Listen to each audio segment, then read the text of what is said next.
Agora vai! Boa noite a todos. Estou tentando a conexão com o Dr. Casé Fortes. Vamos ver se agora dá certo. Ai, gente, que bom que vocês estão voltando. Vamos ver. Oi, Ilana. Que nome bonito. Ah, agora ele conseguiu. Só um minutinho. Vamos esperar a galera ir entrando. Voltamos. Ai, que bom que vocês voltaram. Que bom que agora deu certo. Boa noite, doutor Boa Casé. noite, Rízia. Desculpa, estava aqui Não, tentando, mexendo nas coisas. mas eu sou assim também. Deixa eu só colocar o comentário aqui e esperar um pouquinho que o pessoal tinha entrado. Aí eu comecei de novo. Queria dar boa noite a todos vocês que estão acompanhando a gente.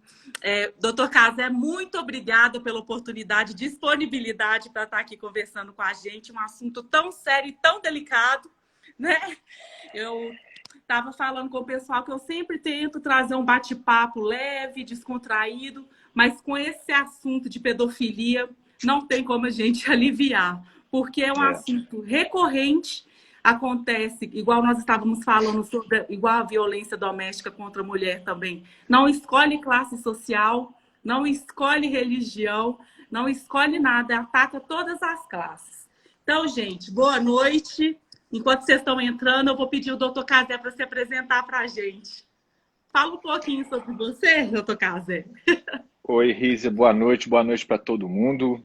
Vamos entrar, todos bem-vindos. Vamos falar sobre esse assunto que, de fato, sim, é pesado, mas é necessário. É importante que a gente fale, porque, no fundo, nós falamos disso. Ao falar disso, a gente está praticando a prevenção. Só de falar nesse assunto, a gente já está protegendo crianças e adolescentes de crimes sexuais, de abuso sexual, de exploração sexual, crimes cujo conjunto a gente chama de crimes de pedofilia. Hoje estou até com a camisa aqui, ó, tá vendo ao contrário, né? Essa é em homenagem aos Titãs, que são os caras, assim, eu sou muito fã, e eles também deram uma força, sempre dão uma força muito importante para divulgar esse trabalho de prevenção, né? A Eu minha não chegou sou... ainda. Doutor Casé, só interrompendo um pouquinho, gente, igual eu falei no início, essa live ela é de utilidade pública. Então, se você tiver algum comentário, alguma pergunta, a caixinha de perguntas vai estar aí para você se manifestar durante o tempo todo, tá? Então, hoje nós estamos batendo um papo com o doutor Casé Fortes, promotor de justiça da Vara da Infância e da Juventude de Divinópolis, e nós vamos estar falando de pedofilia. Só mais um comentário antes de eu passar a palavra para ele. Nós estamos falando de educação, nós temos que quebrar tabus. A vítima nunca tem culpa. Nós temos que quebrar isso do medo, da vergonha, das ameaças que elas sofrem e tomar coragem. Doutor Casé, a palavra é sua. É isso mesmo, isso que você falou é perfeito, né? A gente tem que falar, ter coragem de falar disso, porque falar é importante para a prevenção e para a repressão desses crimes também. Porque todo criminoso pedófilo é, por natureza, um covarde. A partir do momento que ele sabe que tem gente tomando conta, que tem gente cuidando, isso inibe a ação dele, né? Eu sou promotor de justiça do estado de Minas Gerais há 29 anos. Eu nunca fiz outra coisa na vida, eu comecei bem cedo. Comecei logo que eu formei, com 22, e estou aí até hoje. Esse trabalho, Todos contra a Pedofilia, se iniciou há 12 anos atrás, no âmbito da CPI da pedofilia. Foi uma CPI instaurada no Senado Federal, cujo presidente foi o Magno Malta, né? E quando o Magno e outros senadores que compuseram a CPI a instauraram, eles convidaram algumas pessoas para trabalharem num grupo de apoio técnico, alguns promotores, juízes, delegados da Polícia Federal, da Polícia Civil, advogados, presidentes de algum grupo de umas 12 pessoas. E eu tive a honra de fazer parte desse grupo. E por isso que se iniciou o trabalho Todos contra a Pedofilia, nasceu ali, naquele âmbito, né, para investigar abuso e exploração sexual no Brasil. Foi a CPI mais longa da história do Brasil. Durou quase 3 anos.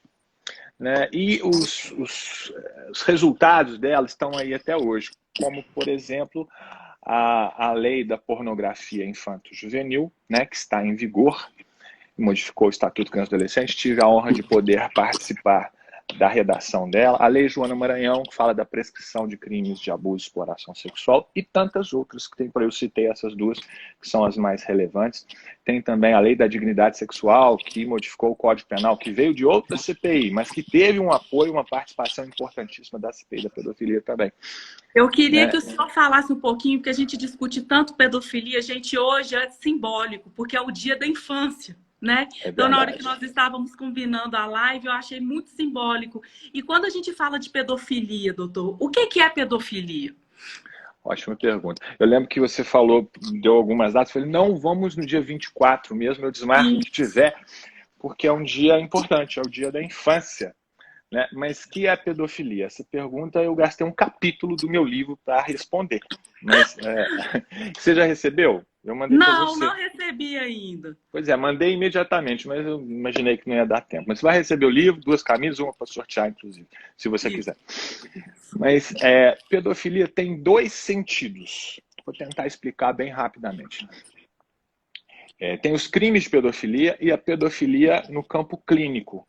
É a mesma palavra que etimologicamente, ou seja, ao pé da letra, ela significa ter afinidade com crianças. Pedos, criança, filia, afinidade. Então, pedofilia é isso, afinidade com criança.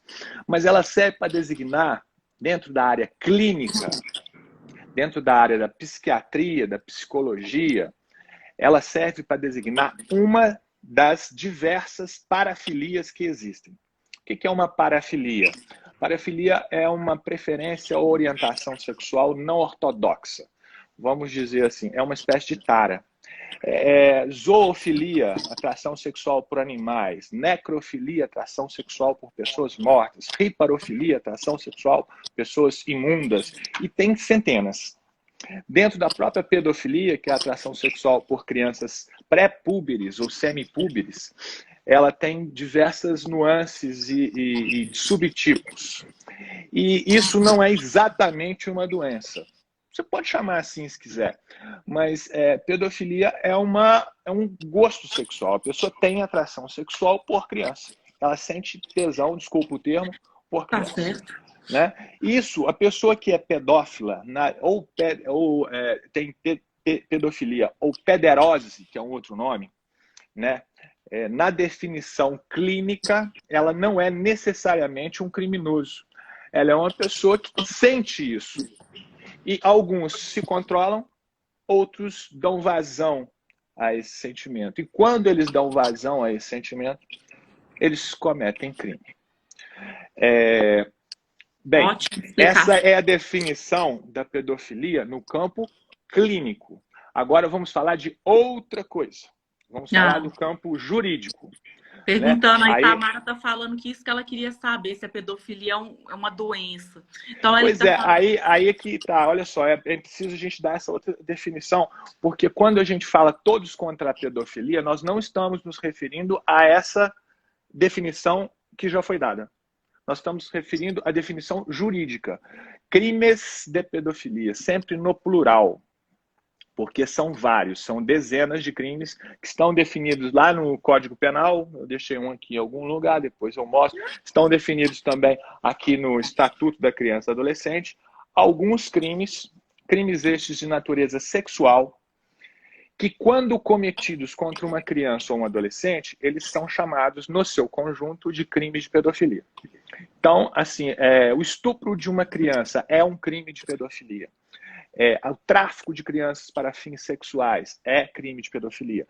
A pornografia infanto-juvenil é crime de pedofilia. A prostituição infanto-juvenil ou favorecimento a ela, a exploração dela, são crimes de pedofilia. A palavra pedofilia não está no Código Penal, não está no Estatuto Criança e Adolescente, está em alguns tratados internacionais com esse sentido, está na jurisprudência, está na doutrina jurídica, mas não está na lei. É uma definição genérica.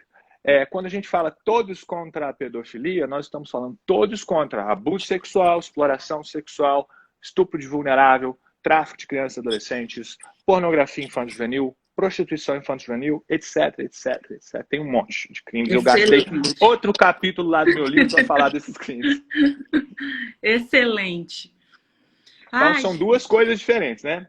Quando Isso. a pessoa chega e fala assim, pedofilia não é crime. Bem, se você está falando da definição clínica, não é mesmo, não. Agora, existem crimes de pedofilia? Sim, existem muitos crimes. Onde que eles estão? No Código Penal, no Estatuto de Criança e Adolescente. E a pessoa que os pratica é um criminoso. Não é doente, não. É criminoso. Pode ou não ser também um pedófilo na definição clínica. Isso não vai influir muito na dosagem da pena, não. Ótimo.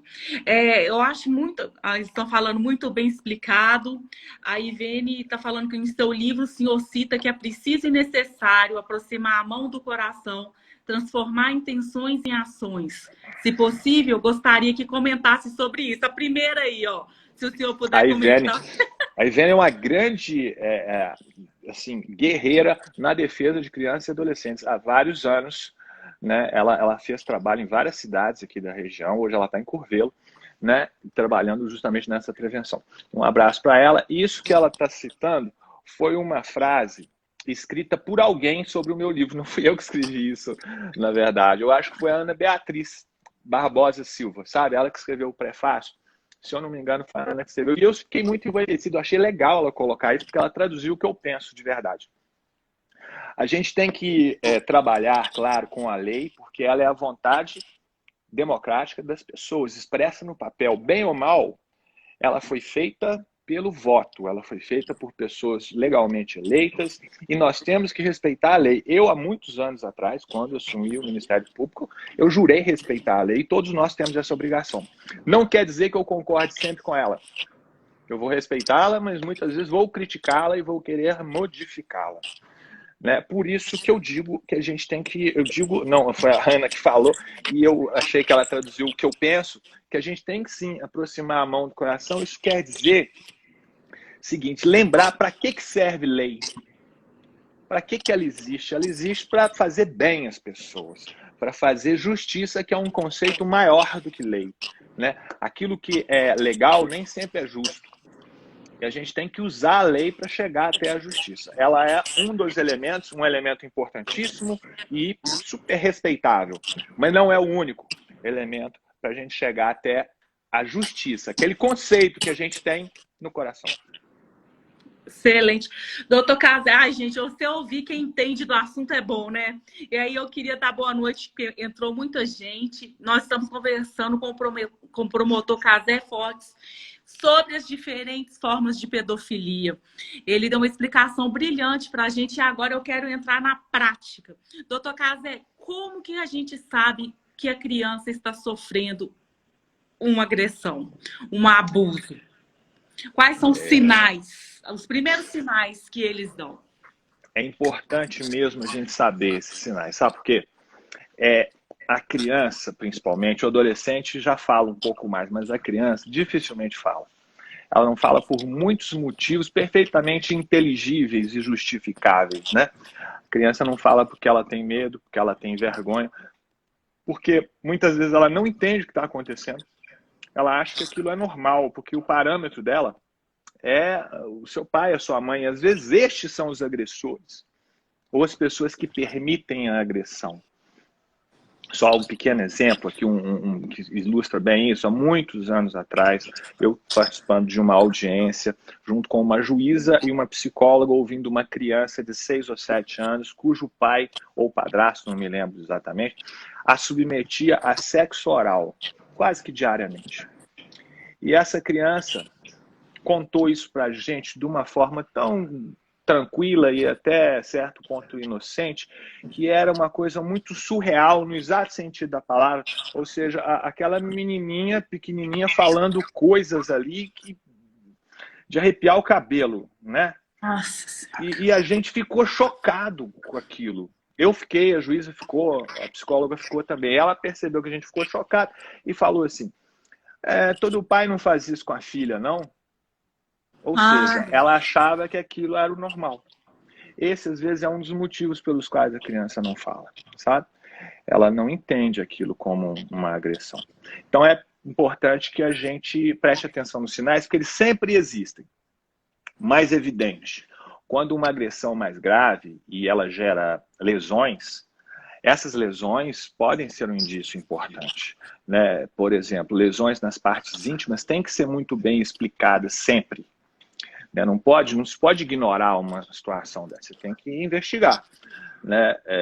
Às vezes as crianças demonstram isso com um comportamento sexualizado precoce. Elas fazem, desenham ou brincam de coisas que elas não deveriam saber.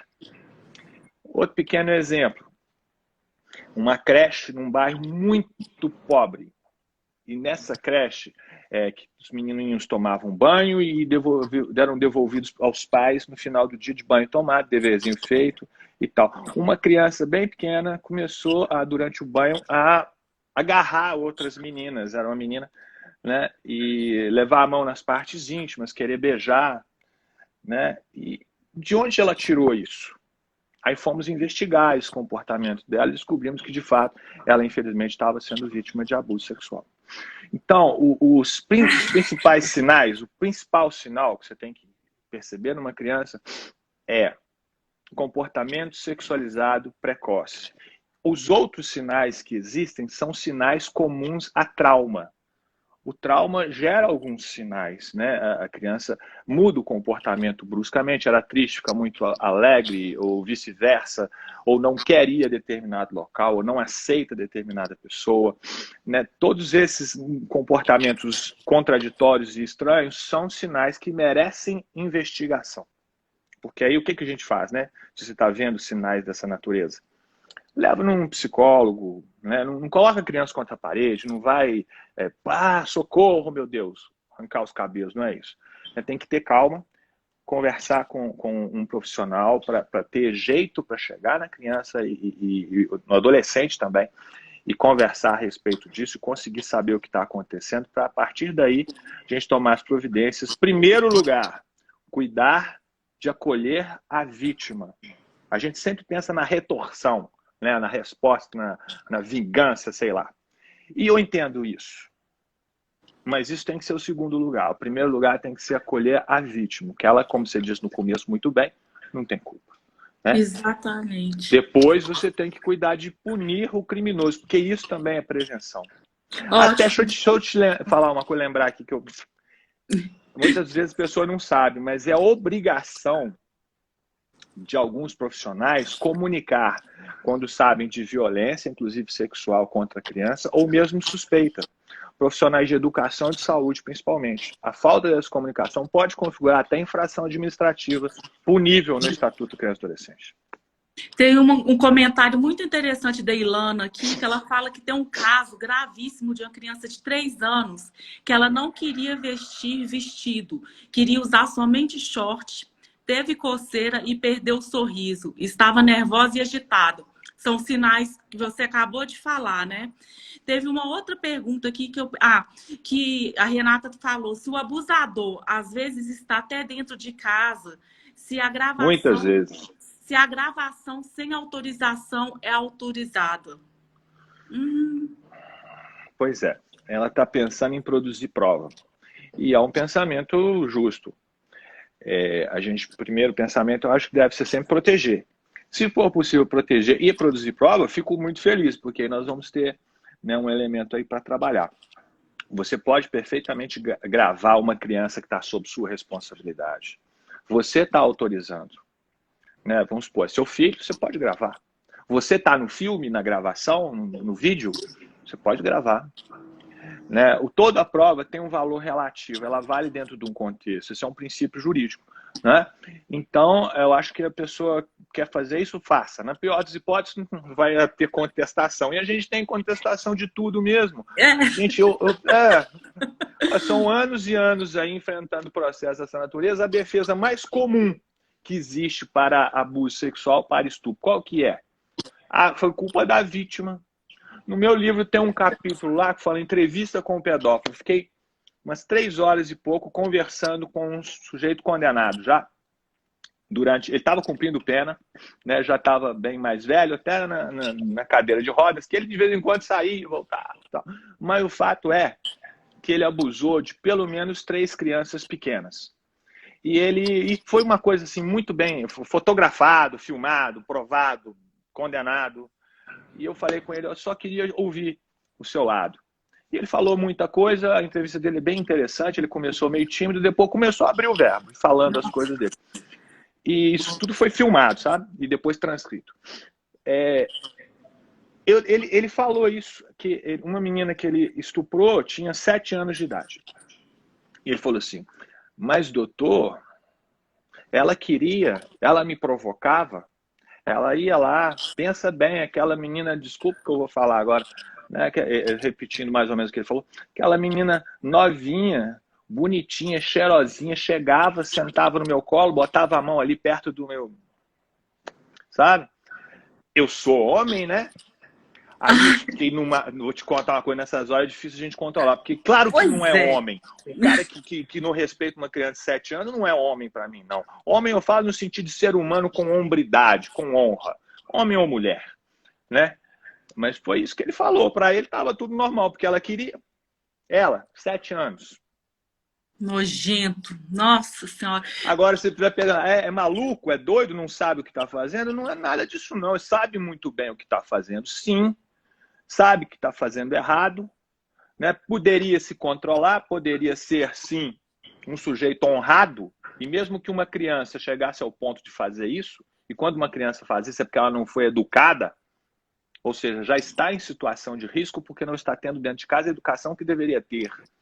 Né? Ele deveria mesmo assim respeitá-la, porque o adulto ali é ele. Isso, né? Mesmo. E falando de educação, é uma pergunta que eu tenho também e que eu defendo. Tem gente falando que a tradicional família brasileira não quer educação sexual na escola. E uma outra pergunta dessa ao Dr. Cazé, na sua opinião, qual a sua opinião para que haja uma educação sexual na escola? Doutor Cazé, eu já me permito responder, dando a minha opinião também, que eu acho que hoje em dia, num mundo tão globalizado, com tanta informação, as crianças precisam sim saber o que está acontecendo. E foi até na live da Luísa Brunet que nós discutimos isso. A criança tem que saber os nomes dos órgãos sexuais, sim. Porque ela estava explicando para a gente que teve um caso que ela ouviu, eu acredito que você também discute vários, que a criança chegou para a professora e falou que o menino tinha feito alguma coisa com o biscoito dela, porque eu acho que era isso, um apelido que a família usava. A professora falou, vai lá e pega outro. Então, eu acho que assim, chegou uma hora que é lógico que você respeitando a idade, a saúde mental das crianças, mas o que o senhor acha disso, da educação? Eu outro dia falei sobre essa questão aí da educação sexual. Depende, a gente primeiro tem que definir o que é educação sexual, né? Nada mais você pode pôr o nome que você quiser, do que ciência. Você mostrar ali coisas que todo mundo, todo ser humano precisa saber, mais cedo ou mais tarde. A família tem que ser o grande educador, inclusive da educação sexual. Então, ela tem que acontecer da forma adequada à idade, da forma que atender aos anseios, às escolhas, às preferências da sua família. Porque quem manda na educação do filho é o pai e a mãe. Então, nada disso deve ser imposto. Se o pai é de uma religião ou de uma orientação social, seja o que for, que deseja que a educação seja assim ou assado, isso tem que ser respeitado. Se ele é de outra orientação, isso tem que ser respeitado também. Né? Então fala assim, eu não quero que meu filho aprenda isso até tal idade. Tudo bem, vamos respeitar isso. O outro, eu quero que aprenda. Vamos respeitar também. Né? Mas em algum momento, ela tem que ser dada. Repetindo, da forma adequada à idade. Exatamente. E de acordo com as orientações da sua família, que é quem determina isso. Agora, né? Sabe o que a gente tem até livros muito bons para isso, sabe? Livros infantis. infelizmente, nós sabemos que no Brasil existem muitas famílias desestruturadas, né? Que a mãe sai para trabalhar, que é isso que a gente estava falando. Muitas mães solo, mães solteiras que cuidam das crianças, que trabalham o dia inteiro. Então, eu acho, igual você falou, respeitando a idade, respeitando a crença, mas eu acho que tem que ter uma educação, pelo menos para a criança saber, para não achar que é normal, igual a menininha falou. Sabe? Porque pensa bem, né? O parâmetro que uma criança pequena tem é o pai e a mãe. A mãe primeiro, né? A criança demora um tempo para entender que ela não é a mesma pessoa que a mãe, né? Já viu isso? A criança, quando ela nasce já, né? O bebezinho e tal, ela leva um tempinho, meses, para entender que ela não é a mesma pessoa que a mãe. Então aquilo é muito importante. A palavra de mãe é uma coisa importantíssimo, mais do que do pai, às vezes. A Bárbara está falando que só essa semana na cidade dela estão sendo investigados 4 casos de estupro de criança de 9 anos. A Mônica está falando, se na escola suspeitamos de um caso de abuso, quais os primeiros passos do professor que ele deve ter para proteger as crianças? Se o professor suspeita de um fato, de um caso que pode ser um abuso sexual, pode ser um delito dessa natureza, ele deve relatar os fatos dos quais ele tem conhecimento ao promotor de justiça ou ao conselho tutelar. Ele tem essa obrigação legal. Faz parte daquele artigo que eu citei mais cedo. No início. Ótimo. Ele tem que informar isso, mesmo que seja uma suspeita. Ela fala assim, mas eu não tenho prova. A palavra do professor é uma prova em si. Mas ele vai relatar aquilo que ele viu. Porque a pergunta que eu vou fazer, e tenho feito, isso acontece, né? Assim, você está desconfiando com base em quê? O que você viu? E recebo respostas, por exemplo, um outro caso que está bem comentado até lá no livro também. A professora viu que o rendimento escolar de uma criança caiu vertiginosamente. Essa criança começou a falar, ia fazer até desenhos, ia fazer brincadeiras sexualizadas, incompatíveis com a idade dela. Né? Desenhar na carteira, ficou arredia, ou seja, ela mudou o comportamento. A professora percebeu isso. E a professora é importantíssima, o professor é importantíssimo, e eu não quero, assim, julgar mais responsabilidade no lombo de uma classe que já tem tanta e muitas vezes tão incompreendida e às vezes até não respeitada como deveria. Mas o professor é muito importante porque tem muitos abusos, muitos deles, a maioria dos abusos contra crianças pequenas acontece por pessoas muito próximas. E vamos supor uma situação que não é incomum, uma criança que sofre abuso do pai ou do padrasto ou da própria mãe. Acontece? Ou o que acontece por parte do pai e a mãe é omissa. Quem é a pessoa que pode socorrer essa criança? Às vezes é só a professora. Às vezes é a pessoa com quem ela vai ter contato e que vai poder perceber que isso está acontecendo. Né? Então, assim, você percebeu sinais dessa natureza? Converse, né, com um colega e comunique isso ao Ministério Público, ou seja, Promotoria de Justiça, comunique isso ao Conselho Tutelar. Eu sei que o que eu estou falando não é fácil de fazer, não. É chato, é constrangedor, às vezes é difícil, mas você está numa escolha que ou você faz isso, ou você corre o risco de estar deixando uma criança numa situação de abuso, de violência, de tortura, que pode gerar até a morte, né? A Bárbara está falando aqui que ela sofreu um estupro aos 9 anos e depois aos 13. E agora eu estou escrevendo um livro sobre tudo que vivi e como superei. E hoje eu ajudo outras mulheres adolescentes. Bárbara, toda a minha simpatia e empatia a você. Quando a gente vê esse tipo de agressão, nós sabemos que as marcas são profundas na alma. Né? Você vê muitos adultos hoje com problemas de relacionamento por causa disso, e é o que a gente voltou desde o início. A superação, ela para mim, não sei, não é o lugar de fala, porque graças a Deus eu nunca passei por isso. Mas a superação, ela é muito difícil de ser alcançada por causa daqueles tabus que nós falamos do início. Então, Bárbara, toda a minha empatia para você, eu quero ver seu livro depois também. A Neuzinha está falando que ela trabalha com crianças de 1 a 4 anos e já separei com 2 irmãos, menino e menina. A menina mais velha sempre deitava em cima do irmão. Achamos estranho e o conselho tutelar foi informado. Foi o que você acabou de falar, né, doutor Cazé? Exatamente. Pode falar. Não, eu queria aqui mandar o meu apoio e minha solidariedade para a Bárbara também. E hoje, por acaso, eu falei uma coisa parecida com o que você falou, para uma moça lá de Ipatinga que passou por uma situação dessas. E disse a ela, porque acredito mesmo nisso, que uma grande maneira de você superar isso é uma demonstração de coragem e uma ajuda na superação. É exatamente o que ela está fazendo. É transformar essa raiva e tudo em indignação e em meio de ajudar outras pessoas. Ai, gente, tem muita pergunta aqui. Eu vou passando porque tem muita coisa para a gente poder conversar aqui. Eu estou vendo que a Vitória está comentando aqui que as crianças sabem os nomes dos órgãos sexuais pelas músicas, filmes, etc. Eu gostaria de dar um exemplo, se ela está perguntando se a sexualização das músicas, se elas interferem no abuso, Vitória, é isso que você queria dizer? Eu vou me adiantar e falar que eu sou da geração do El Chan, né? Eu sou da geração que descia na boquinha da garrafa. Uma criança, quando ela está em um ambiente sadio, ela não sabe o que é a letra da música em si, né? Então, você vai... o que o doutor Cazé falou lá, vai da educação em casa, e eu reitero da escola por saber que tem muitas famílias que não têm o apoio, e como a gente leu aqui, às vezes o abuso está acontecendo pelos próprios pais, né? Que o doutor Cazé falou. Então, eu queria saber a sua opinião, doutor Cazé, se o senhor acha que existe essa interferência nessas músicas em televisão. Eu acho que todos os atos de sexualização precoce de uma criança são extremamente prejudiciais.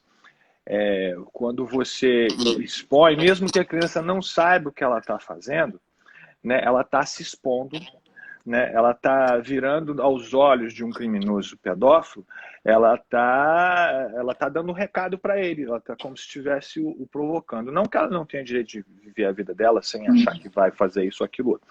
Mas não acho adequado para criança certas músicas e certos comportamentos mesmo, não. Mas quem tem que cuidar disso é pai e mãe.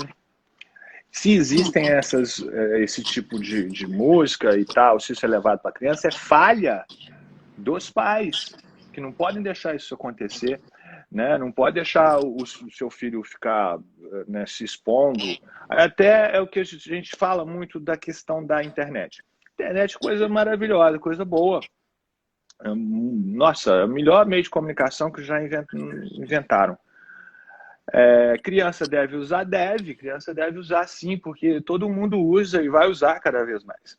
Mas os pais têm que fiscalizar e têm que educar para o uso da internet também. Né?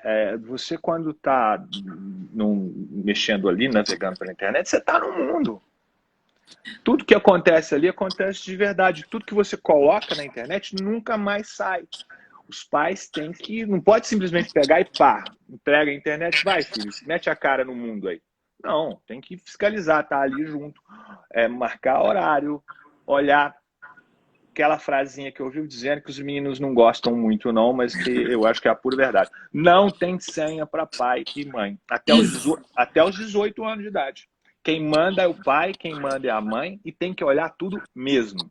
Doutor Cazé, é interessante que você está tocando nesse assunto, porque é um dos pontos que eu quero conversar com você, porque eu recebi muitas mensagens dessas, de pais e mães que têm os filhos nessa idade dos 15 aos 17, 18 anos, que têm acesso à internet, igual o senhor falou, e o WhatsApp. Aí a menina começa a paquerar, o menino começa a paquerar, e mandam as famosas nudes. E aí o que acontece? Se espalha pela cidade, o pai fica com vergonha, a mãe fica com vergonha, a pessoa fica com vergonha. Eu quero saber, depois que espalha na rede, há alguma coisa a ser feita? As pessoas que espalham esse tipo de imagem, elas estão cometendo crime.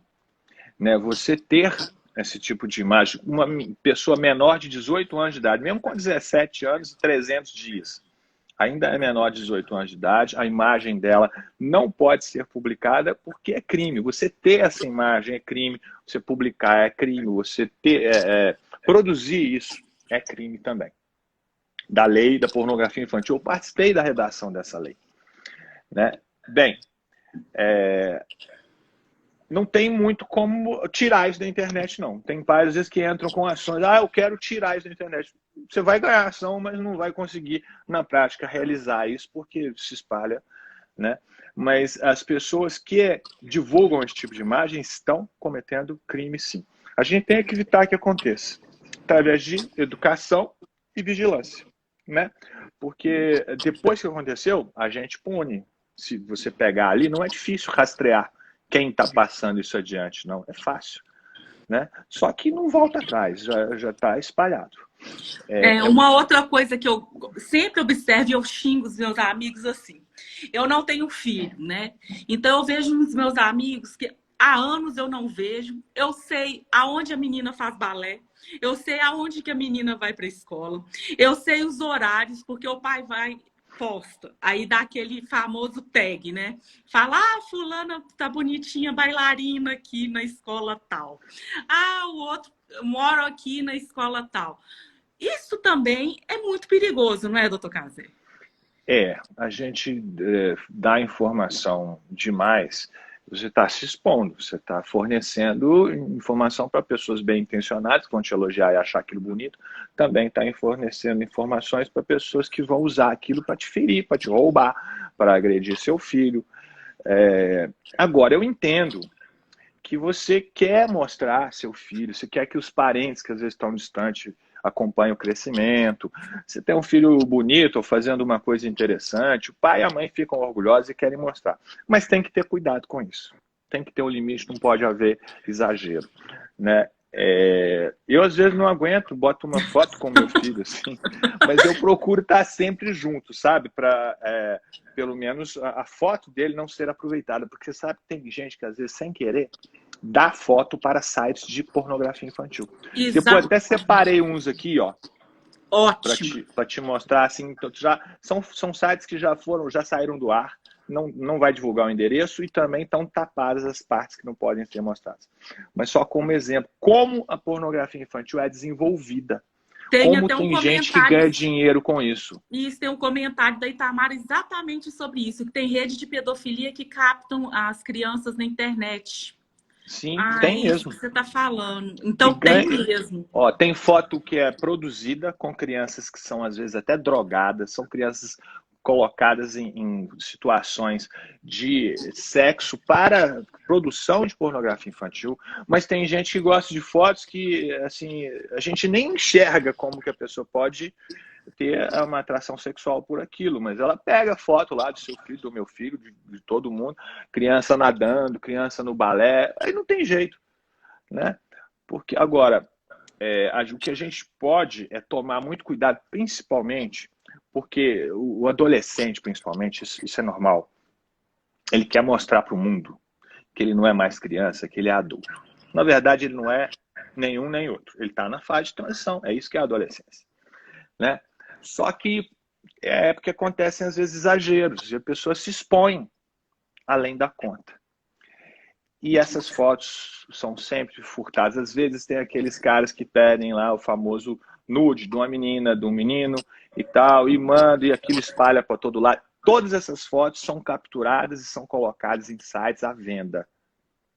Sempre isso acontece. Então a gente tem sites especializados, assim, que são fotos produzidas, vendidas, e tem aqueles sites também que se comprazem em divulgar fotos capturadas dos outros. Quer ver? Vou virar a câmera aqui, vou te mostrar um site. Esse aqui que eu vou te mostrar, ele é especializado em, olha ali, ó, em adolescentes, menininhas e crianças também, entre 9 e 12 anos. Ele vende para vários países ali as bandeirinhas, tá vendo? Uhum. O que eles chamam de ninfetas, lolitas, novinhas, etc. Nossa, meninas Agora, a gente tem esse aqui, por exemplo, especializado em crianças.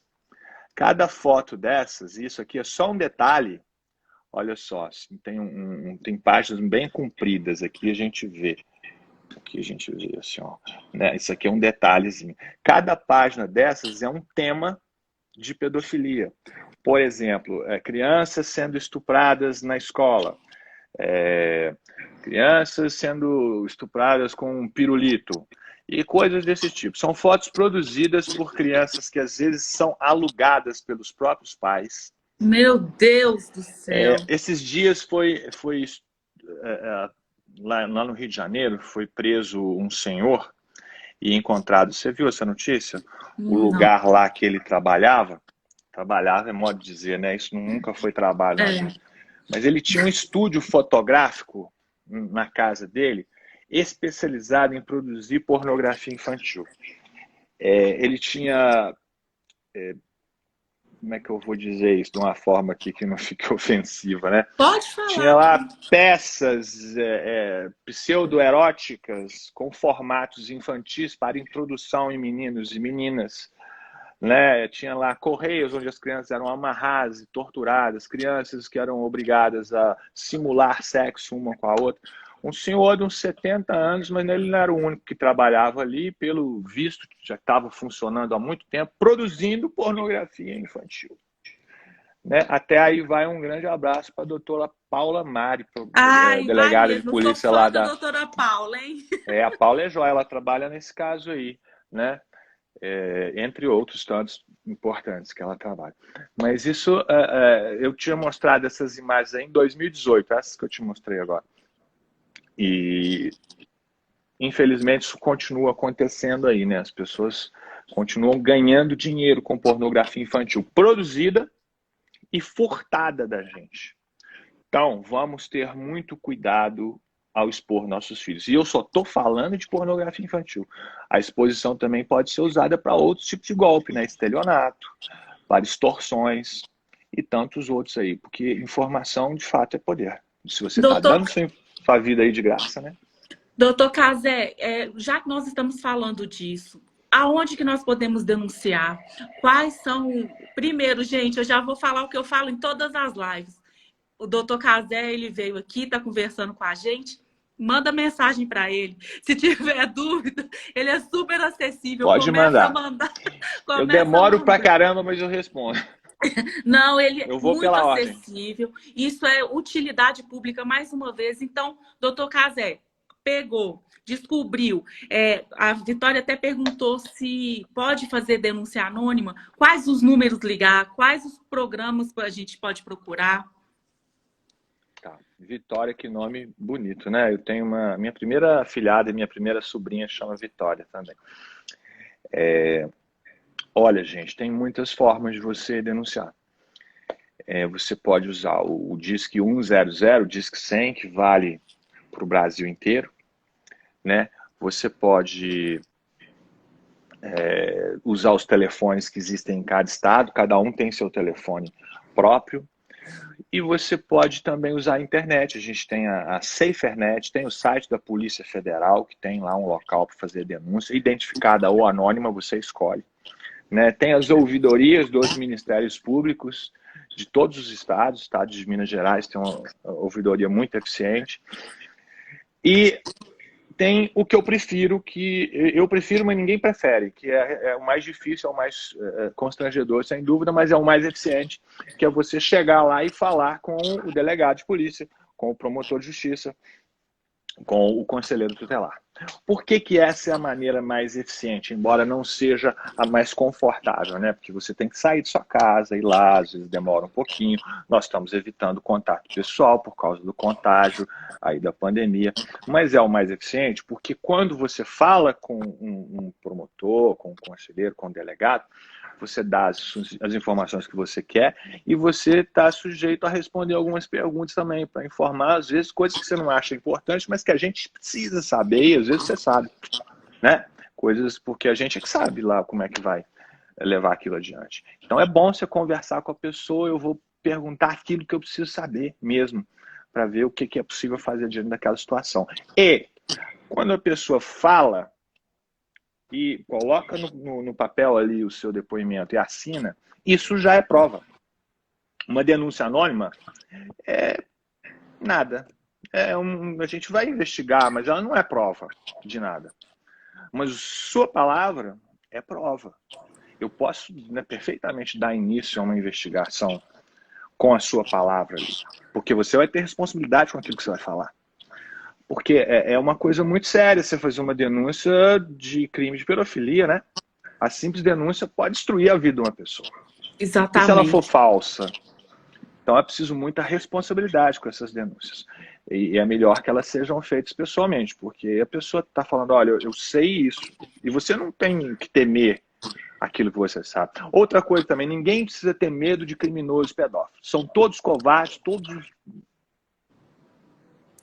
Ninguém, eu já recebi ameaça de morte algumas vezes na vida, normal na nossa carreira, nunca por conta de pedófilo, abusador de crianças, porque são uns bundões mesmo, desculpa aí o termo. Isso. Né?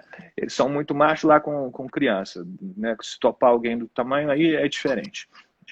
Por isso que eu acho importante que a gente se manifeste de qualquer forma, com qualquer dos movimentos, campanhas que existem. Proteja nossas crianças, carinho de verdade, todos contra a pedofilia, faça bonito. Toda a maneira de se manifestar é boa e é útil, porque ao se manifestar, você está dando um recado.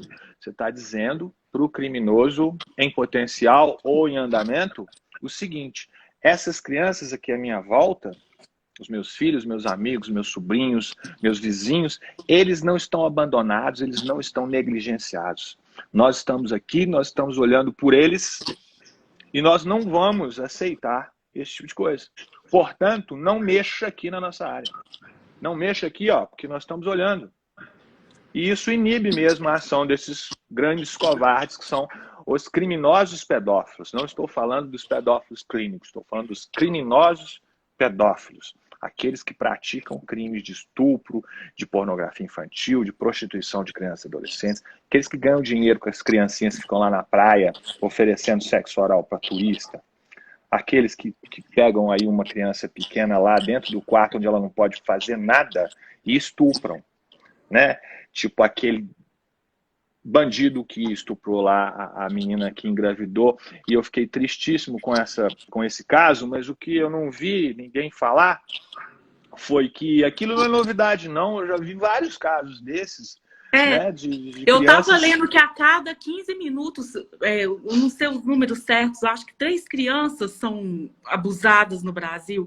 O que eu estou falando é que chegou um ponto, gente, que nós estamos discutindo, não pode mais ficar normal, não pode mais ficar por baixo dos panos. Hoje nós temos rede social para fazer o que nós estamos fazendo aqui, debatendo, vamos atrás de informações, convide as pessoas que vocês admiram, que vocês têm acesso, para fazer o que nós estamos fazendo aqui hoje, no seu bairro, na sua vizinhança, com a sua família. Não precisa agora ficar, ai, não vou discutir isso. Tem que discutir sim, tem que proteger. Tem que discutir sim, porque nada disso é novidade. Eu escrevi um trechinho lá no livro, uma parte de história, adoro história. E a gente encontra registros de abuso sexual de crianças e adolescentes desde que o mundo é mundo, desde que existe registro. O que está acontecendo hoje em dia, e o que é muito bom, é que isso está aparecendo. A sujeira está sendo tirada ali debaixo do tapete, e é o primeiro passo para ela ser limpa. Né? A gente tem que exibir e mostrar, sim, não é para chocar nem ferir as pessoas, pelo contrário, é para evitar que isso continue acontecendo e todo mundo fingindo que não acontece nada. Porque se você for numa cidade e chegar alguém para você falar que a estatística diz que não acontece abuso sexual, que aqui não tem isso não, é porque tem e ninguém nem sabe que está acontecendo lá e ninguém está cuidando de nada. Então não tapem o sol com a peneira. Né? Tem que expor para poder tratar. No meu livro também eu estou citando demais, né? Porque eu quero mostrar. Isso mas que eu ia falar agora. Mas eu queria falar o seguinte: a gente ouve uma frase aí comum de se ouvir assim, como é que é? A ignorância é uma bênção. Né? Eu não acho que seja, não. Ignorância é covardia. O conhecimento é que é a verdadeira bênção, porque através do conhecimento é que a gente pode reagir. e não fingir que não está nada acontecendo. Você tem que saber as coisas para você poder fazer alguma coisa diante disso. Então, ignorância não é bênção nenhuma. Ignorância nunca é coisa boa. Tem que Doutor Cazé, eu conhecer quero que e você... agir. Nós estamos quase batendo a hora aqui, passou muito Ixi, rápido.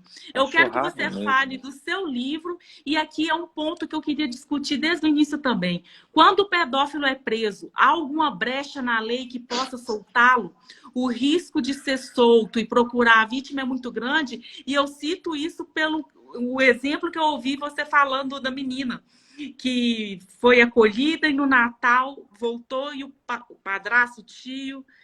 Não chegou nem a ser preso aqui. Isso. Ele foi Então, preso qual que... depois. Nossa, gente, desculpa, eu vou falar rapidinho porque eu quero aproveitar esses últimos minutos. A lei prende? A nossa lei é frouxa para começo de conversa. Vivo passando raiva com isso porque eu sou promotor de justiça. Então, eu quero isso, eu quero punição para bandido. E nos últimos anos, a nossa lei penal tem sido esfacelada. E não é só aumentar a pena, é cumprir pena. Ela começou a ser esfacelada com a lei de execução penal, que deu 1000 brechas, o que mais tem é brecha. Isso não quer dizer que a gente deve desistir. Pelo contrário, é aí que a gente tem que lutar mais. Eu falo muito sobre isso em alguns pontos. Eu queria convidar o pessoal para conhecer o canal do YouTube, Cazé Fortes. Se inscrevam lá, por favor. Tô doidinho para chegar em 1000, nem é tanto assim, né? Aqui no Insta a gente tem muito mais, né? Isso. Mas para a gente poder usar melhor a plataforma lá, sabe? Por favor, se inscreva, e tem vídeo até falando sobre essa questão exatamente. O que eu acho com mais liberdade até da nossa lei. Porque a gente passa muita raiva com isso. Porque promotor de justiça vive disso. Né? Se você passa raiva achando que a nossa lei é frouxa, imagina que eu todo dia, há 30 anos. Né? Então, olha, a gente tem que lutar sim para punir dentro da lei e para tentar modificar essa lei, para que ela fique mais firme, mais rígida, para de fato puna e iniba novos crimes daqueles criminosos, não só criminosos pedófilos, mas todos criminosos em geral. Né? Mostrar o livro. Espero que você goste. Critica quando você for receber, leia e reclame daquilo que você achar ruim. Nós vamos fazer um post, porque eu acho que nós temos que espalhar esse livro. O Dr. Cazé mandou uma blusa que nós vamos sortear para quem estiver assistindo a live. Esse aqui foi a primeira edição, até modificou algumas coisinhas aqui na capa e tal, mas esse aqui é o antigão que estava aqui em casa. A live vai ficar salva sim, gente. Quem perguntou, todas as lives que eu fiz até hoje, elas estão salvas aqui. Vou mandar pro Dr. Cazé também, depois. Manda. Posso colocar no YouTube? Pode, claro que pode. E outra eu não sei como fazer isso ainda não. Depois a gente te ensina. Gente, voltando aqui, estamos assistindo a live, vai lá, siga o Dr. Cazé, comente, vai no YouTube. Eu acho que aqui nós ficamos com 50 pessoas assistindo a live toda. Entrando e saindo, nós tivemos muito mais que isso. Se inscrevam no canal do YouTube. Não tenham vergonha de comentar, não tenham vergonha de pedir ajuda. Eu vou a Neide tá falando, bora lá, gente, se inscrever, ativar o sininho. A Neide tem um livro ótimo também, viu? E compartilhar. Senão o YouTube exclui a inscrição. E a Vitória, minha advogada, minha colega dos Estados Unidos, ela falando que os nomes de pedófilos condenados são divulgados. A gente esteve nos Estados Unidos lá e eu conheci essa lei. Bem, isso aí dá uma live falar sobre essa divulgação. Queria que fosse assim no Brasil, mas... Não, né? Gente, eu vou deixar agora com o Dr. Cazé. Suas últimas palavras, fale do livro, fale do canal. Agradecer a todo mundo que ficou aqui com a gente esse tempo todo. Utilizem as redes sociais para utilidade pública. Chegou uma hora que não dá mais para voltar e fingir que está tudo normal, porque não tá. Vai, Dr. Cazé. Rizzi, eu estou muito feliz de te conhecer e de participar dessa live aqui com você. Foi muito legal falar. Eu queria ter podido responder um monte de perguntas que eu vi passando aqui, mas para falar numa geral, prestem atenção naquilo que a gente tem de mais importante depois de Deus, que são as nossas crianças. Prestem atenção. Foquem nelas. participem das vidas das crianças. Isso é o mais importante. A gente dá atenção, dá amor, dá carinho, cuidar de fato das crianças é a melhor maneira de proteção. Ótimo. O canal, fala de novo, uma entrevista Rizzi. Casé Fortes. Vão lá no canal, tem umas entrevistas legais, tem umas pessoas famosas lá falando, tem o Padre Fábio, tem todo mundo, é bem eclético. Tem os Titãs e tem o Padre Fábio. Então, assim, né, cada um dando lá a sua opinião. Deixa eu ver, dá pra ver aqui, ó, o canal. Tem Todos isso aqui na contra capa. a pedofilia. Gente, pegou canal... no YouTube também, jogou o É nome só todo. colocar lá. Casé Todos... Fortes que vai. Todos contra a pedofilia. Vai sim. Doutor Casé, muito obrigada. Foi um prazer. Já quero me disponibilizar para qualquer coisa que o senhor precisar. Você, né? Que nós já ficamos amigos. Por favor. O que você precisar, estou à disposição. Gente, vocês que acompanharam, muito obrigada. Foi mais uma conversa maravilhosa. Vai lá, quem não assistiu, vai ficar gravado. Eu vi que tem muitas professoras. Espalhem a live, porque isso aqui é igual a gente falou, é utilidade pública. Né, doutor Casé? E muitas perguntas que foram feitas estão respondidas nos vídeos lá, principalmente nos 2 últimos lá do YouTube. Maravilhoso. Vejam vai que é lá. legal. Gente, depois eu vou lá ver quem é que tá seguindo, porque eu vou lá agora, viu? Ó, um abraço. Fiquem com Deus. Doutor Casé, muito obrigada, viu? Eu que agradeço. Boa noite. Fica com Deus. Boa noite. Tchau. Tchau.